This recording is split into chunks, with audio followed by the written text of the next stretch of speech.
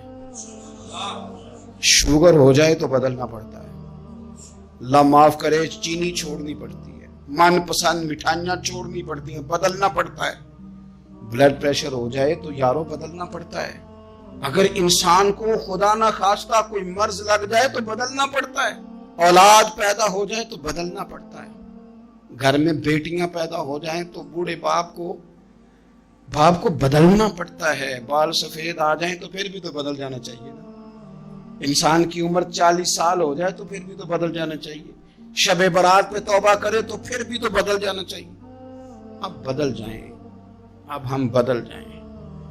اب نہ درد ہوتی ہے, گاڑی میں بیٹھیں تو کمر پہ درد ہوتی ہے. اب ہم بدل جائیں. اب لوگ بتاتے ہیں تیرے بال سفید ہونے لگ گئے, اب ہم بدل جائیں. اب لوگ ہمیں کہتے ہیں بچے جوان ہو گئے, اب ہم بدل جائیں نا یارو. اب لوگ ہمیں کہتے ہیں کہ اوخو اب تو آپ اٹھتے وقت زمین پہ پہلے ہاتھ رکھتے ہیں پھر اٹھتے ہیں. اب بدل نہ جائیں. اب محسوس ہوتا ہے کہ نیند گہری نہیں آتی, اب محسوس ہوتا ہے کہیں کہیں جسم میں تکلیف ہے. اب بدل نہ جائیں. اب نہ کئی کلاس فیلو چلے گئے دنیا چھوڑ کے, بدل نہ جائیں.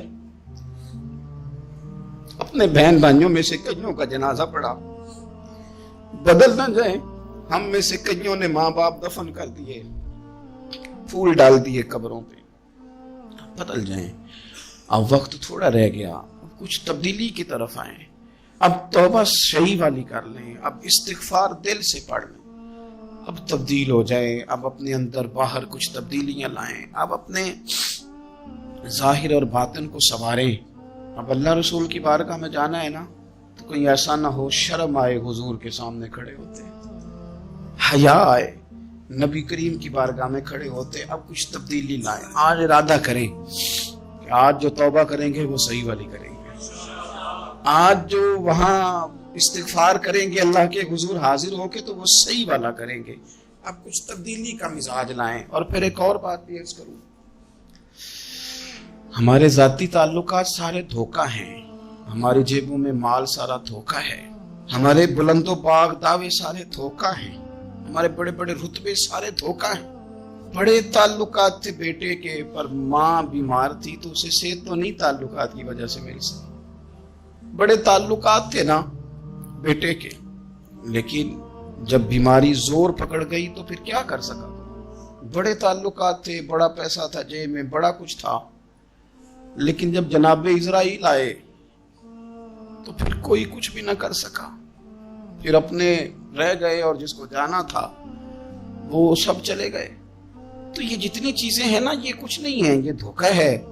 سچ صرف اللہ رسول کی ذات ہے, حقیقت صرف دین ہے, اصل صرف وہ بارگاہیں ہیں.